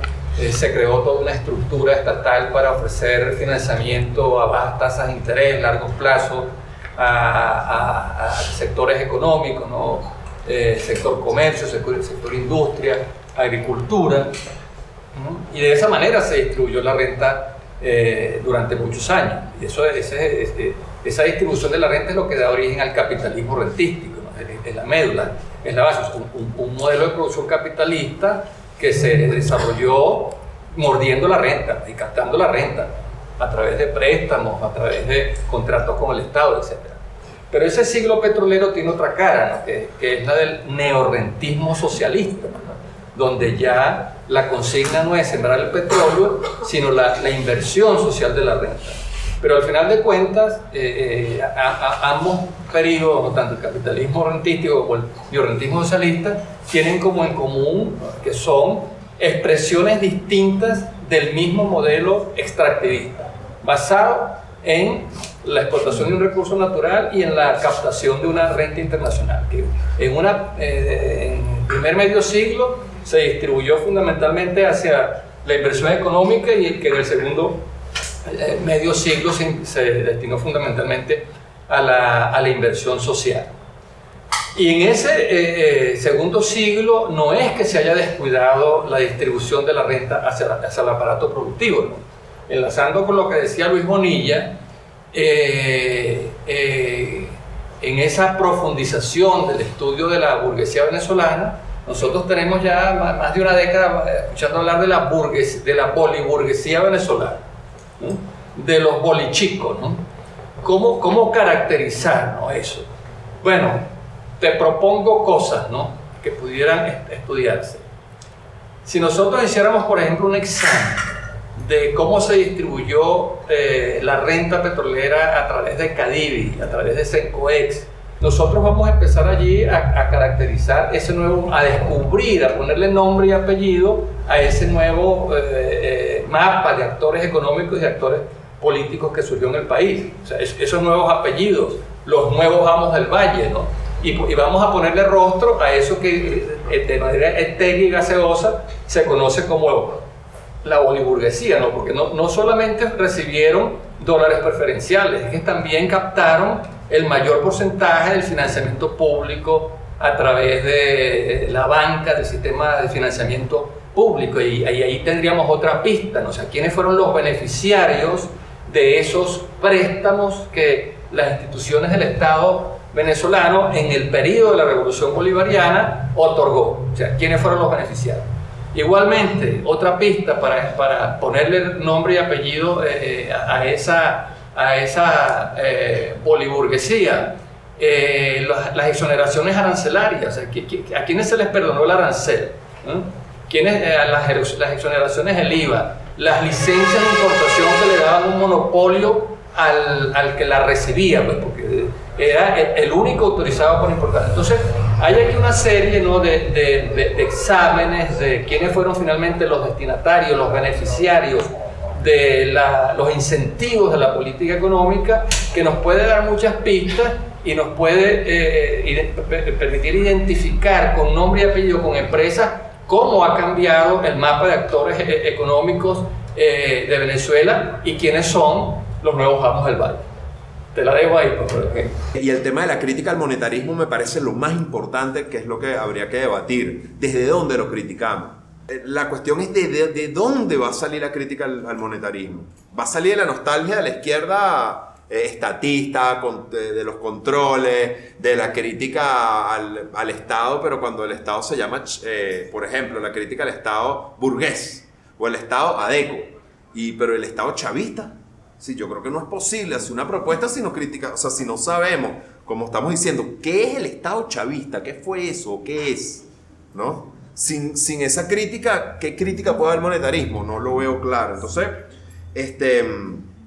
me parecen que de ahí salen preguntas, a mí me parecen, tengo como un par más anotadas ahí, que me parecen claves para entender el presente, más que el tema del, no sé si Manfred, creo que al final eso sería el objetivo, atiende hacia allá, más el presente que lo que es propiamente el siglo XX. Eso ya como pregunta, o es el siglo XX para no repetir los errores del siglo XX en el XXI, o es vamos a sembrar el petróleo, si hacia dónde apunta la salida, es como la pregunta final. Primero felicitar el libro, ya se lo dije a Manfred, es muy riguroso en cuanto a datos. En términos de enfoque y en términos metodológicos creo que también es muy útil esta idea del enfoque histórico-estructural, aunque para el caso venezolano no todo se tendría que explicar por el modelo rentista petrolero, o sea, yo creo que hay otros elementos, otras especificidades, la autonomía relativa de la política, que están ahí jugando y que de alguna manera lo que yo no quisiera, y es algo que hay que reflexionar, sobre todo desde otros campos, que no sea el económico, y por eso lo tuyo es interesante, porque hay una parte del libro en donde a partir de conceptos de Gramsci intentas decir, ojo, esto forma parte, o sea, esto es economía política, ¿no? Y quizás esa parte se pudo haber desarrollado más, pero creo que es un enfoque interesante. El caso es que yo no quiero, lo que yo no quiero, por ejemplo, que ahora estoy haciendo mi tesis, que el rentismo petrolero quede como una camisa de fuerza, como una estructura en donde nosotros estamos enjaulados, ¿no? O sea, como que es lo que determina todas nuestras acciones políticas. La segunda pregunta es, la alternativa que tú planteas requiere de un financiamiento, de un capital, de una abundancia, de que de algún lado salga un dinero que no se tiene ahora. Entonces, ¿cómo esa alternativa puede ser viable? O si se tiene, bueno, no sé. ¿Cómo esa alternativa puede ser viable en un momento en donde no es tan visible esa abundancia, ¿no?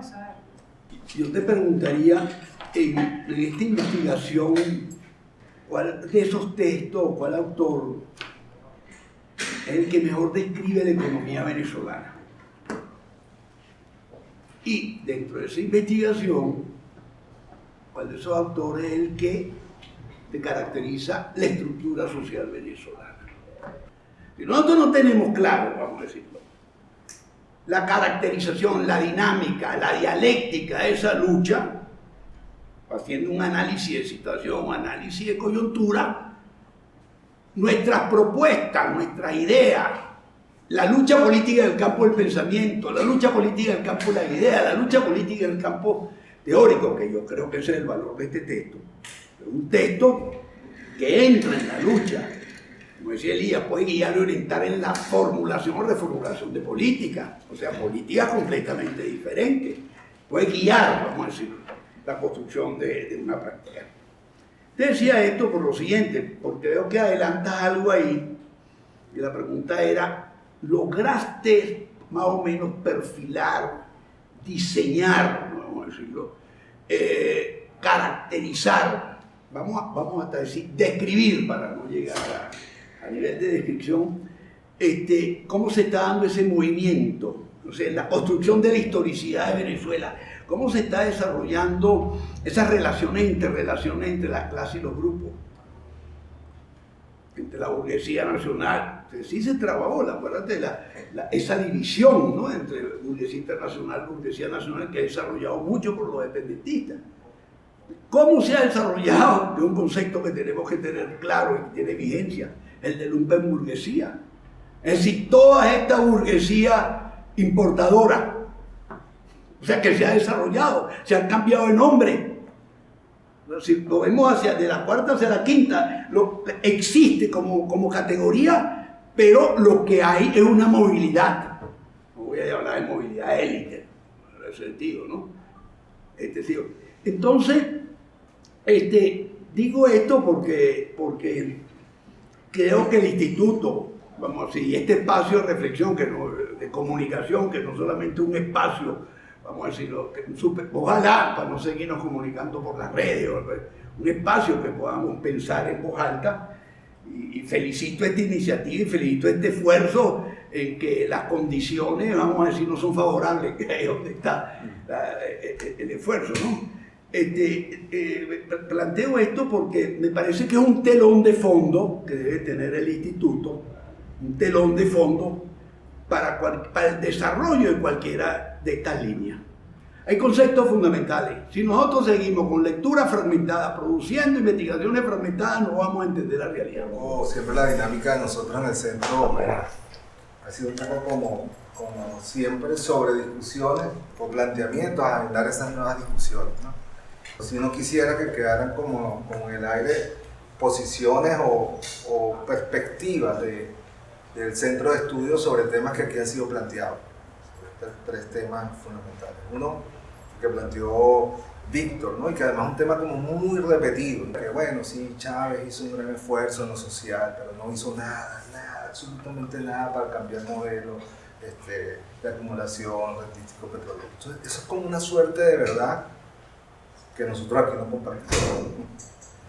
compartimos, que llamamos a debatirla, porque si bien para Chávez fue una obsesión saldar la inmensa deuda social, también hizo un extraordinario esfuerzo público y hacia el sector privado, como decía Manfred, de una política pública hacia el sector privado en las principales áreas de industrialización del país. Por ejemplo, la inmensa cantidad de recursos que recibió el sector petroquímico privado en Venezuela para su desarrollo aguas abajo, y en paralelo el inmenso recurso que recibió la petroquímica para su modernización, o los inmensos recursos destacados en Víctor Lozaza, el ministro de Industrias Básicas, a un proceso de ampliación del polo siderúrgico en el estado Bolívar, o el inmenso esfuerzo en materia de industria ligera y de agroindustria que se hizo durante el gobierno de Chávez. Y eso fue utilización de una parte de la renta petrolera para crear una base material de producción. Y eso está allí, pues, sí, tengo cifras, tengo estadísticas. O sea, decir que Chávez usó solamente la inmensa riqueza para saldar con los pobres, que ya hubiese sido para aplaudirlo, pues, y para hacerle una estatua. Pero no es cierto, históricamente eso no es cierto. Eso no es cierto. Y no podemos seguir repitiéndolo o permitiendo que se repita en función ya ni siquiera de una defensa o ultranza de un periodo, de una gestión, sino de una verdad histórica y de un inmenso esfuerzo y de inversión y de pensamiento y de búsqueda de alianzas estratégicas con China, con Irán, con Argentina, con Brasil, para un proceso de industrialización del país. Que los resultados no hayan sido, eso es otra cosa, pero decir que no se hizo el esfuerzo es para el debate, pues, al menos así yo lo creo. La otra suerte de verdad absoluta que se plantea siempre es como que, bueno, todo el esfuerzo que se ha hecho en función de diversificar la economía venezolana, la industrialización, bueno, se ha perdido en el mar de la corrupción y todo este tipo de cosas. Y que bueno, que malo que tuvimos petróleo, porque si no, bueno, y todos nosotros somos el producto de un país que ha vivido y se desarrolló a partir de la renta petrolera. como diría Ociel, bueno, renunciamos a la renta petrolera y somos el país malárico de principios del siglo XX, de las montoneras y de las guerras civiles, etc. Renunciamos al petróleo y a esa historia. Este país tiene una base material de infraestructura, de industria, de formación de personal, de profesionales, técnicos profesionales, que no lo tiene cualquier país de este continente. Y eso es el resultado de la renta petrolera. Ese es otro elemento. Y el tercer aspecto, que bueno, es un debate que siempre hemos entrado, que Manfred no es de los que lo postula, es esa otra suerte de posición de la defunción de se acabó el rentismo petrolero, murió el rentismo petrolero. Entonces, bueno, el petróleo, como toda mercancía, siempre va a ser un elemento de flujo y reflujo de precios. Pero por lo pronto, los hidrocarburos son la principal fuente de energía. Varias veces me ha tocado que debatir con personas, es que ya para el 2030 el petróleo se acabó porque todo el parque automotor de Occidente va a ser vehículos eléctricos. ¿Y dónde se van a enchufar los carros eléctricos? ¿Cuáles son las hidroeléctricas que van a sustituir el 60% o la energía eólica o nuclear que va a sustituir el 60% del mercado de los hidrocarburos, carbón, gas y petróleo? Entonces, como decretar que Venezuela no puede vivir más de la renta petrolera, una suerte también de verdad que comienza a decir. Y siempre hago la diferencia, porque una cosa es vivir de la renta petrolera o de cualquier renta y otra es una cultura por rentística petrolera, que tiene que ver, bueno, parte de lo que se ha dicho, el derroche, la desviación, etcétera, etcétera, pero que efectivamente, desde mi perspectiva, o sea, Venezuela no tiene otra manera de vivir en este momento que del petróleo. Y cuando tuvimos una producción de 300.000 barriles diarios hasta el año pasado, o sea, lo que decía, yo creo que no son las políticas monetaristas lo que nos han permitido este respiro. Es que bueno, el gobierno logró con un esfuerzo levantar la producción petrolera a 700.000, a 800.000 barriles de petróleo, y que en el marco de un contexto político mundial y de las negociaciones políticas que se adelantaron en México, Estados Unidos volteó la cara y le dijo, sí, pueden vender, yo volteo. Otra vez el país tuvo el maldito ingreso petrolero, el cochino ingreso petrolero. Y lo volvimos a meter en el mercado cambiario, ¿verdad, Víctor? Y la burguesía lo volvió a agarrar. Y estamos otra vez en el mismo juego. Entonces, bueno, yo lo dejo hasta ahí porque no es la idea, pero creo, Reinaldo, que debemos agendar un seminario o un debate sobre estos tres temas que se comienzan a convertir como en verdades absolutas en la sociedad actual. Sí, muy breve.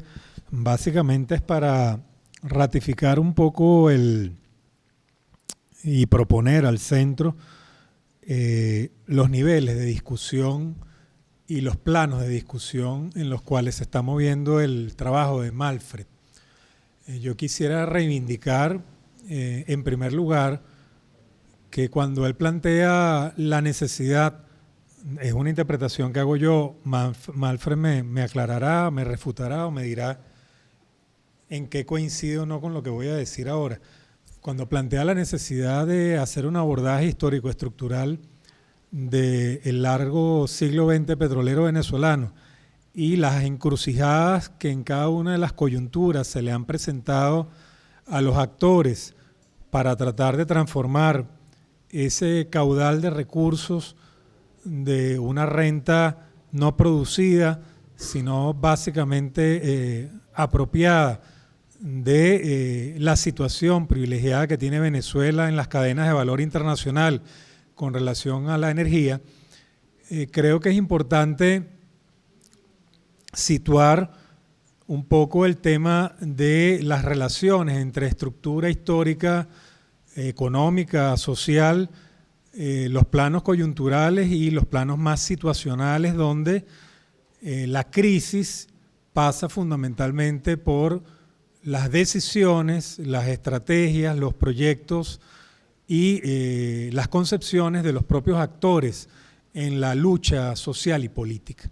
Es decir, aquí hay como una causalidad histórica en diferentes niveles y planos que no se reduce exclusivamente a una determinación histórico-estructural de larga duración, sino también a cómo se conecta esa causación histórica con planos de intención, acción, estrategia, táctica, correlación de fuerzas y sobremanera la conciencia y la capacidad intelectual y moral y política que tengamos en un momento específico para resolver el nudo de las contradicciones en una dirección u otra.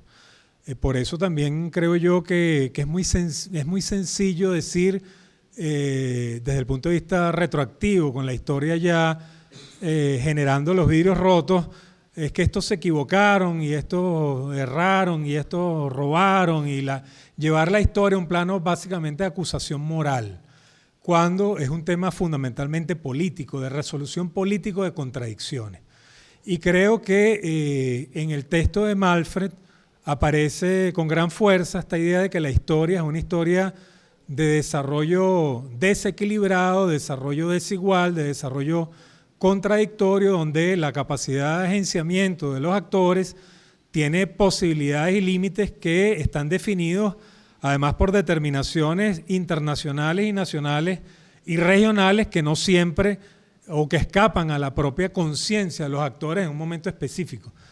Hay una dinámica de la historia que es mucho más inconsciente y una resolución de una dialéctica que no solo entre lo objetivo y lo subjetivo, sino entre lo colectivo y lo individual en las situaciones, que no hay como un cálculo y una certeza de que todo va a salir 100% bien.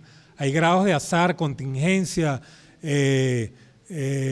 vamos a llamarlo así, de incertidumbre en la resolución de las contradicciones. Y por eso creo que es importante que aquí en este instituto se mantenga un poco el análisis y la investigación en el plano del rigor en la causación histórica, estructural, coyuntural y situacional, y no caer en la refriega del debate estereotipado, en el debate de las acusaciones, de los dimes y diretes que definen la esfera pública del país en gran medida y que está muy condicionado o condimentado por las presiones de la propia relación de actores de poder y los medios de comunicación para que los actores tomen posición y digan cosas en determinadas situaciones que generalmente es mejor no decirlas y callarlas y meditarlas y razonarlas mejor. Entonces, es solamente una sugerencia y una recomendación sobre el manejo de los niveles y planos de discusión.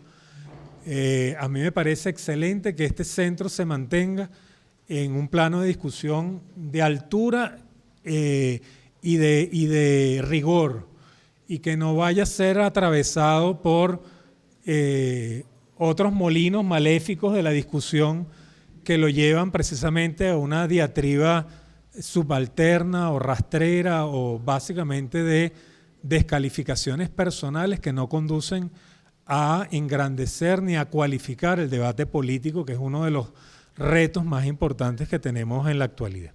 Entonces, para decirlo en palabras un poco más sencillas, el centro, este centro y creo que otros centros que están elaborando ahorita programas de formación como Surgentes o el propio CELAR, actividades vinculadas al Observatorio de Educación Venezolana, y etcétera, etcétera, redes de institutos de Claxo, tienen que tener esa precaución de no convertir sus espacios de discusión y debate en lo que es básicamente el debate de WhatsApp o las redes sociales, etcétera, etcétera, que es un debate muy entrópico y degradante sobre la esfera pública.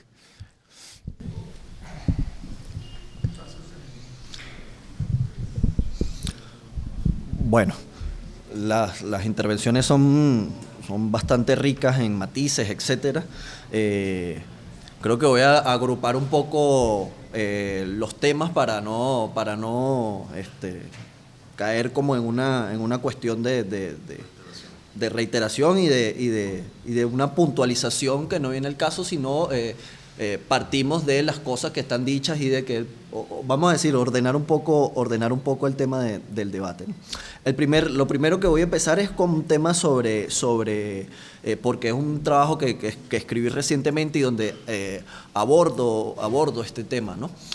A mí me parece que la política económica durante la fase de edad dorada del siglo petrolero venezolano, que es la fase 2003-2012, es una política económica que tiene tensiones, y esas tensiones yo las caracterizo como que pasaron de ser creativas a ser destructivas. Me explico. Básicamente yo estoy muy en contra de esta idea, para decirlo de manera burda, de que Chávez era un jeque distribucionista. Me parece que es una idea extremadamente reduccionista. O sea, yo creo que sí hay en Chávez, y programáticamente lo revisé, no solamente en Chávez con su discurso, etcétera, en el gobierno programática hay una reivindicación de lo mejor de la historia de política económica del siglo XX venezolano, que es el tema de tratar de invertir la renta petrolera en alguna forma de desarrollo industrial, etcétera. Yo creo que pasamos de una etapa de primacía de la distribución consuntiva de la renta al principio, en el primer periodo 1999-2004, que era estratégica en el sentido de que fue postulado de que se creía de que había que recuperar el tejido social para que la economía volviera a echar a andar. Pasamos a una fase de que yo lo llamo de tensión creativa, donde el motor de la renta internacional permitió saldar sin mucho conflicto cuestiones fundamentales en la estructura, los ingresos, la distribución de la riqueza y tal, y eso a su vez motorizó a la acumulación de capital y el crecimiento del producto, etcétera, etcétera. A una fase donde ya esta dinámica se agotó muy marcadamente, que yo la sitúo con la gran recesión global del 2008 en adelante y la bajada de los precios del petróleo que ello conllevó, y después el aumento de los precios del petróleo que conllevó la gran recesión, pero sobre todo con el impacto que tuvo la gran recesión en China, que fue en 2010. O sea, ese periodo 2008 en adelante, yo creo que esta tensión entre un proyecto que buscaba la distribución consultiva de la renta y un proyecto que buscaba invertirla, pasó a ser una distribución, pasó a ser una tensión de creativa a destructiva. Y aquí está el tema central que es para mí en este punto.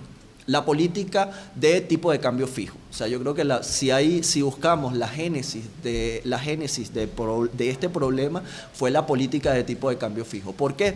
Porque la política de tipo de cambio fijo básicamente atentaba directamente contra todas estas ideas, por bien intencionadas que estuviesen y bien hechas que estuviesen. O sea, la política de tipo de cambio fijo en una economía extravertida que es absolutamente dependiente de las importaciones, sobre todo no de tanto de bienes finales como generalmente se piensa y como es ahorita, sino de insumos agroindustriales, etcétera, atentó, era el principal misil que atentaba contra la propia política de promoción de exportaciones no tradicionales, inclusive la creación de medios de producción, etcétera. Entonces, lo digo así como una forma muy laxa, pero sí creo que hay que en este tema yo me introduciría también estableciendo como una periodización y introduciendo como acuerdos y arreglos sociales que en un momento pueden ser fructíferos, pueden rápidamente pasar a no serlo. Esto en primer lugar, ¿no? Entonces, el otro tema es que la larga depresión venezolana no es un destino catastrófico, no es un destino natural. Es decir, la larga depresión venezolana fue unas políticas agenciales en medio de una situación estructural. No fue un desastre natural que nos vino del cielo y del cual no podíamos hacer, no. Y por eso el capítulo donde yo analizo, donde yo periodizo y donde analizo la fase de 2013-2014, que voy desde el shock de oferta, después paso al el colapso de las importaciones, analizo la cuestión de la crisis petrolera de 2014-2015 y cómo la crisis petrolera de 2014-2015 impactó porque era una crisis que se daba en una economía que tenía unas condiciones particulares y donde ya el mercado cambiario había colapsado, etcétera, etcétera. Después a la crisis de deuda externa y cómo la crisis de deuda externa tuvo un impacto tan significativo, básicamente conduciendo a la hiperinflación porque fue manejada con una política monetaria ultra expansiva en estos años, etcétera, a después al periodo de 2018 en adelante donde se da el ajuste ortodoxo monetarista. Llego a este punto del ajuste ortodoxo monetarista y me gustaría leer que en este caso el libro se defendiera por sí mismo en este punto, ¿no? Voy a leer solamente un párrafo, que es dos cosas que yo creo que caracterizan a lo que llama la nueva economía venezolana. La nueva economía venezolana básicamente digo porque uno de los grandes elementos de discusión del libro es la discusión contra la idea de que a un tipo de crisis como la larga depresión venezolana, un programa de equilibrio macroeconómico convencional puede servir para algo. Entonces digo, la conjugación de una política monetaria ultra restrictiva, la sobrevaluación del tipo de cambio y una política comercial de apertura fomentó un proceso de sustitución negativa de importaciones. Este se combinó con el equilibrio de mínimo nivel para configurar los rasgos básicos de la nueva economía venezolana. Capitalismo comercial dependiente de importaciones artificialmente baratas de productos destinados al consumo final. La profunda desigualdad social legada por la larga depresión es otra fuerza que opera en favor del nuevo status quo, el estancamiento.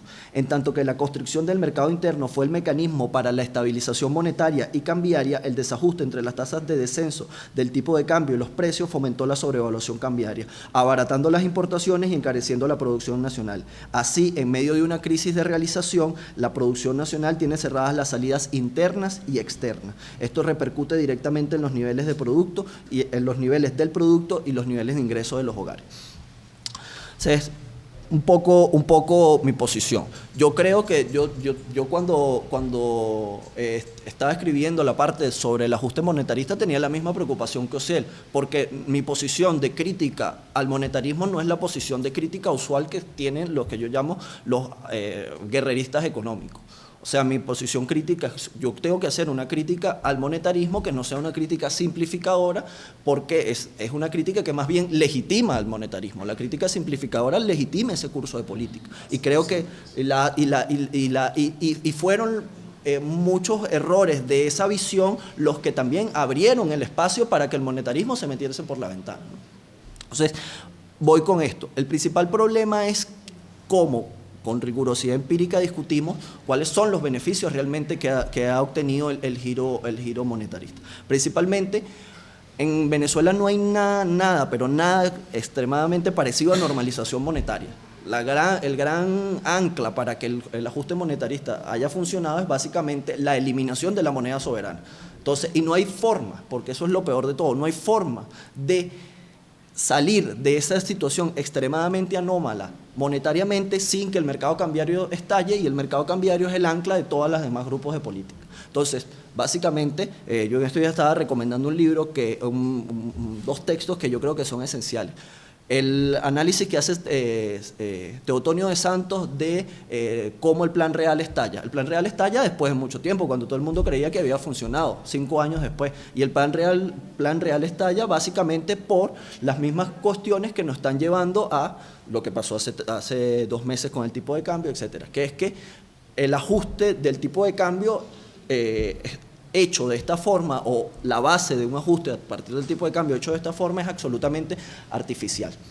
Y tarde o temprano se va a corregir, tarde o temprano esa corrección va a generar una dinámica que va a bascular de nuevo hacia la crisis, a una crisis radicalmente distinta. El problema es que si creemos que la crisis en la que seguimos reconfigurando es una crisis que tiene las mismas efectuaciones sociales, económicas y políticas que la que tenía en 2015 y 2016. Si tenemos esa idea fija, obviamente pensamos que salimos de la crisis. O sea, quería leer como otro párrafo muy corto donde trabajo como este tema.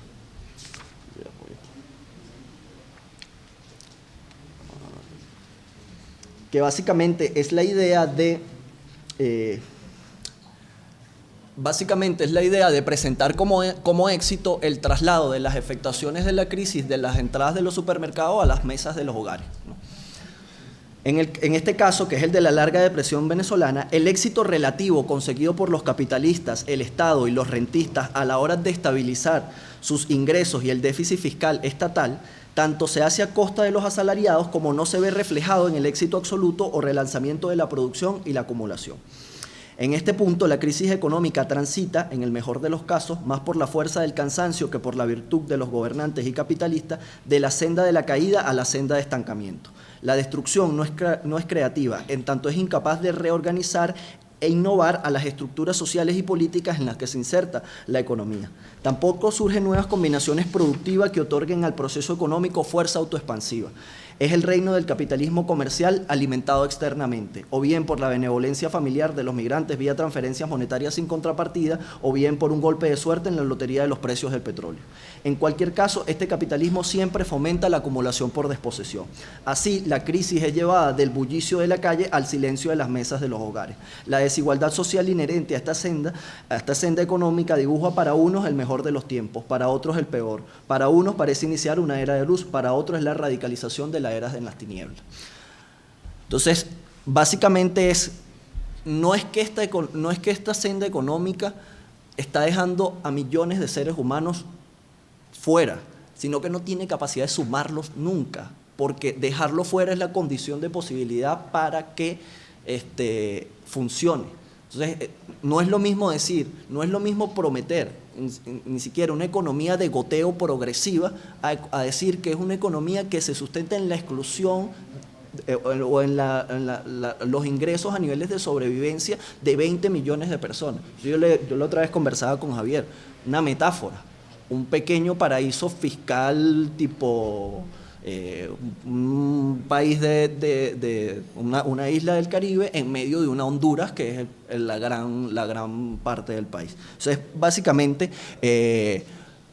sobre la cuestión del monetarismo y la alternativa, sí creo que tiene que presentarse una alternativa a la senda monetarista. Esa alternativa tiene que ser rigurosa y seria, porque si no repercute en la legitimación de esta senda, ¿no?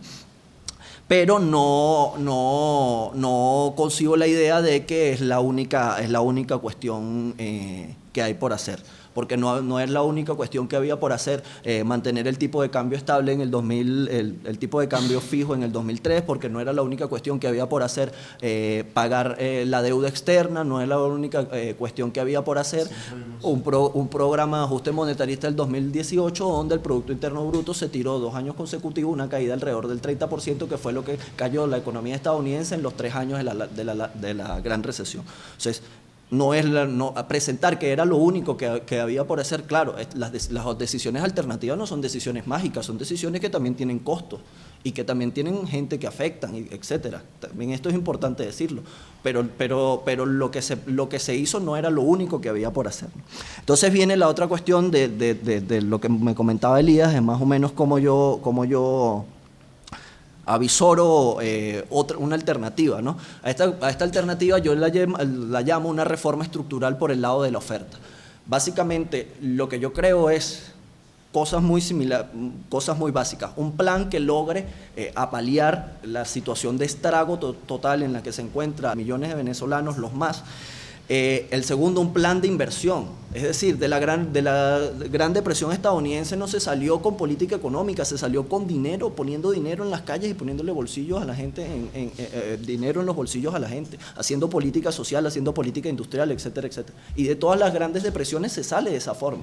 De la gran depresión del 29, ¿cómo se salió? En Estados Unidos se salió con el New Deal, en Alemania se salió con la primera fase del fascismo, que era un proyecto de industrialización al estilo fascista. Y en la Unión Soviética se saldó con los planes quinquenales. En Japón también se saldó con un plan muy parecido al de la Unión Soviética, etc. Pero básicamente en las depresiones hay que hacer política industrial. Y una de las cuestiones donde yo creo que si sacamos eso de la, y con esto termino, de la discusión, el monetarismo tiene gran parte de la partida ganada. ¿En qué momento la cuestión de la política industrial, en qué momento la cuestión de las políticas productivas, en qué momento la cuestión de crear empleos de calidad para crear ingresos de calidad sale del debate público? O sea, mi idea es tratar de reposicionar que sin estas cuestiones fundamentales, millones de venezolanos van a seguir en las condiciones en las que están. Entonces, ¿por qué abogo yo? Abogo por una política productiva activa. Esto, ahorita voy a compartir un poco cuáles son los principios. Abogo por una política productiva, industrial, abogo por una política de empleos y de salarios. O sea, en Venezuela es el único lugar donde la gente hace análisis macroeconómico sin hablar de niveles de empleo. Es decir, macroeconomía sin empleo. Eso es insólito.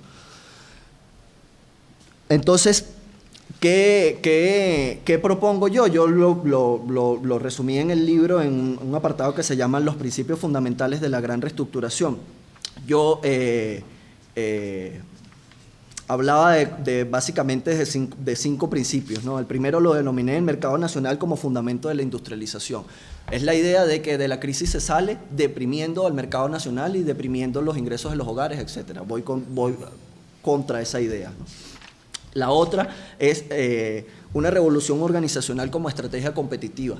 El libro tiene un filón que generalmente está haciendo un análisis comparativo con las experiencias de economía política de Asia Oriental, sobre todo países que pueden ser similares a Venezuela, como el caso de Corea del Sur, pero también viendo la experiencia japonesa, China, etc. ¿Por qué? Porque básicamente cuando América Latina se enrumbó en la senda neoliberal, Asia Oriental hizo absolutamente lo contrario y la senda neoliberal cambió absolutamente para mal la posición relativa de América Latina en la economía mundial y la senda productiva de política de industrialización, etcétera, de Asia Oriental, política desarrollista de Asia Oriental, los llevó a encumbrarse a pelear el puesto de mando de la economía global, ¿no? Entonces, la revolución organizativa es importante porque toca el tema del dinero, otro chantaje. Generalmente, cuando el análisis económico fetichiza el tema de los recursos, claro, pero cuando tú dices, este programa macroeconómico, ¿cómo se paga? Bueno, el programa macroeconómico monetarista se paga en la barriga de la gente, en el consumo de los hogares, en los zapatos, en la ropa, en la movilidad, etc. Y esos son recursos.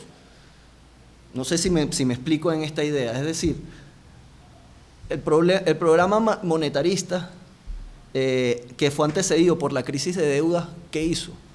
Básicamente pagar la deuda hizo que esa deuda externa la pagasen los hogares. ¿La pagasen cómo? Disminuyendo los niveles de consumo y los niveles de vida. Porque se pagó la deuda externa fue que la hiperinflación llevó a que los niveles de vida disminuyeran aún más. ¿Por qué? Porque no es nada más un tema de dinero físico, también es un tema de condiciones macroeconómicas, de ingresos, etc. Es un tema mucho más complejo. Entonces, eso por un lado, ¿no? La estrategia organizacional. La estrategia organizacional que permite hacer mejor las cosas que ya sabemos hacer. El tema de la calidad intelectual de la población, la competencia entre capitalistas y los nodos del mercado nacional. Básicamente, esto es un punto que es polémico, pero yo creo que si existe un pequeño todavía lugar de inversión productiva de la renta internacional es aumentando la capacidad intelectual de la población. Eso en consonancia con otra política industrial, etcétera, etcétera, pero creo que el dinero que se mete en los niveles intelectuales de la gente no es dinero perdido jamás. Cuando digo los niveles intelectuales me refiero a saber hacer en todos los ámbitos y en todos los campos de la economía. Entonces, ¿qué cierro con esto, ¿no?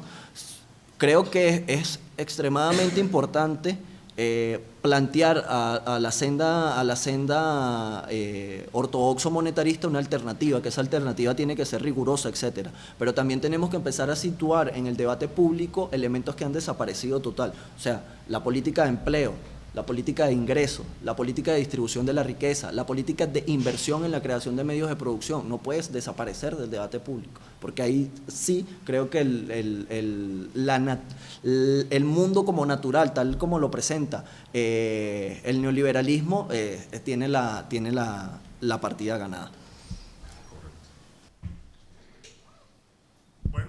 Muchísimas gracias a todos y a todas. Yo sé que hay ganas de seguir discutiendo. Continuamos el jueves de la semana que viene a las 4 de la tarde. Los que estén interesados en comprar el libro, eso es con Meresví, que está allí. Gracias. Gracias a todos.